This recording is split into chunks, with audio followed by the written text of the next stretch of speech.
Don and guard Ralph Jesnauskas won first-team All-America honors, and quarterback Pete Van was a second-team All-America. All of Don and Pete's hard work certainly paid off. Here it is, football fans, the Collier's 65th All-America football team. At their position, these 11 men are the finest collegiate players in the nation. First, Don Holleder of Army holds down one end on the All-America team. The 6'2" Holleder is only a second-classman at West Point. Most of the opponents Army has faced this year agree that Don is the finest end they met all season.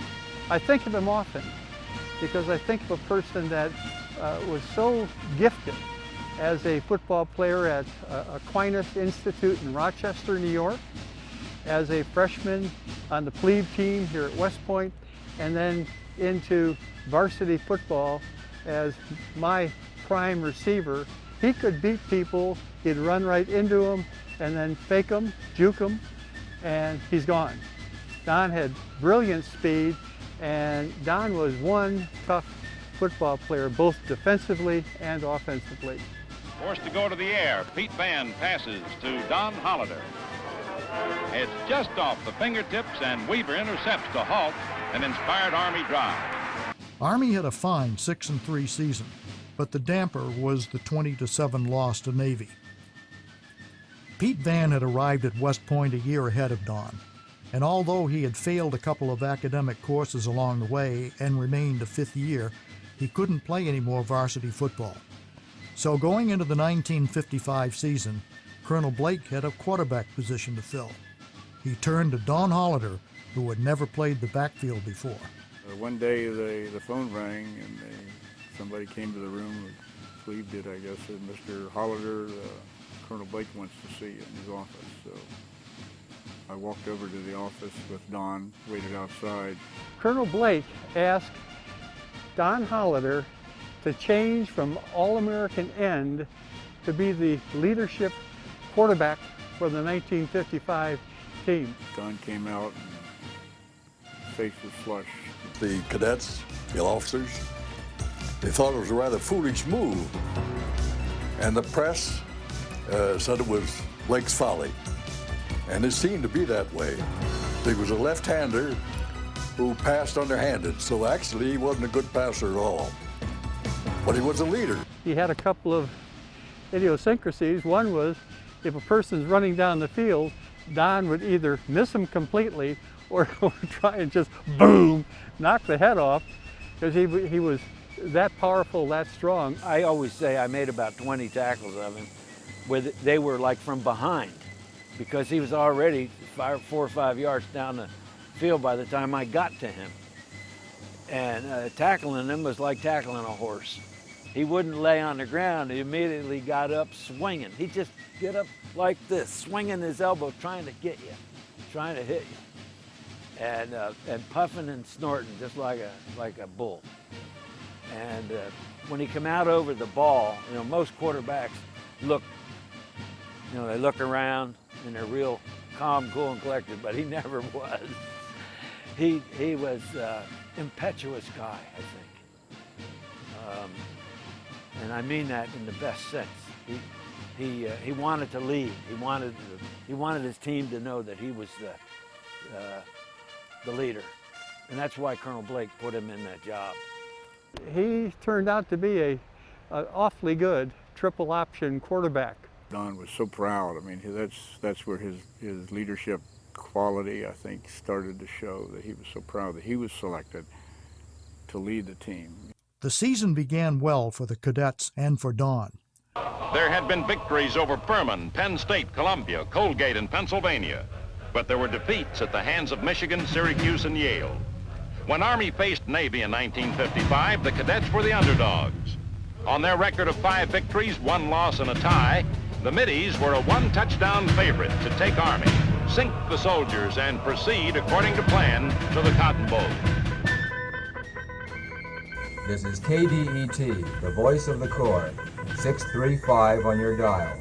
We are fortunate indeed to have a brief message from our superintendent, Lieutenant General Blackshear M. Bryan.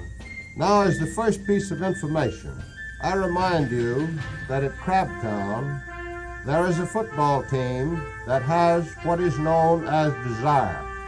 They had desire last year and had it to such an extent that I cannot believe that the best team won the game.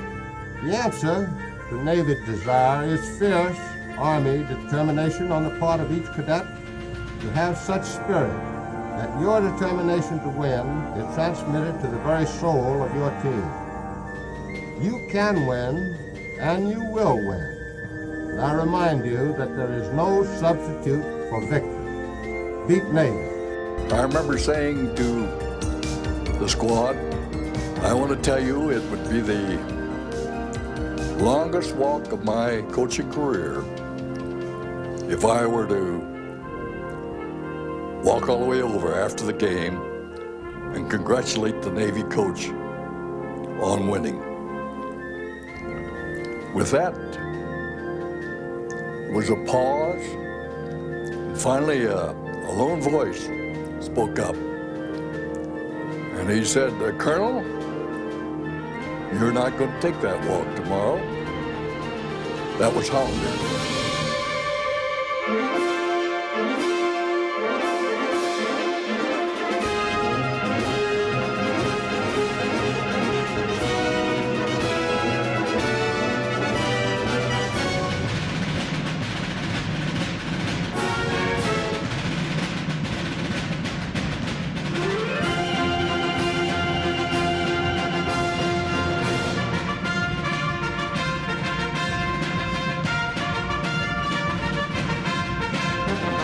There were, however, two qualifying items, in fine print, of course, in Navy southbound orders.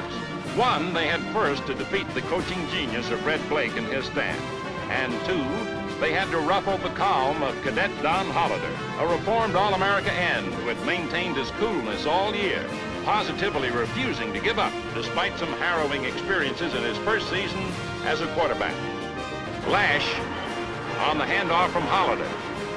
Bolts to the outside, races down the sideline for 23 yards and a touchdown for Army.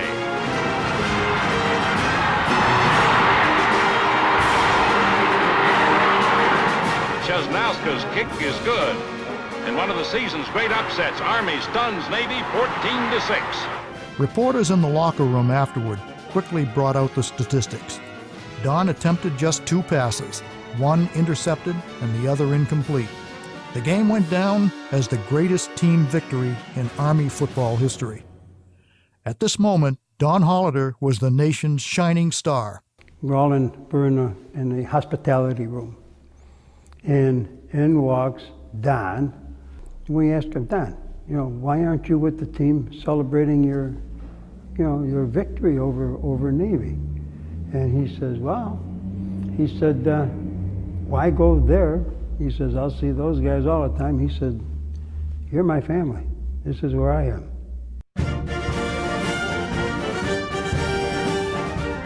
And then came graduation in June of 1956.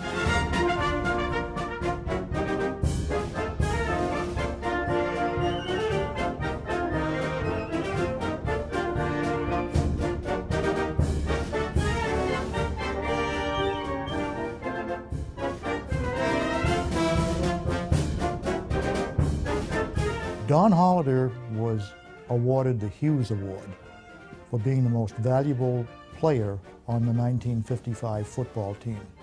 And maybe the award wasn't the most notable part of the whole thing. A mother embracing her son is undoubtedly worth more than any award that could be given.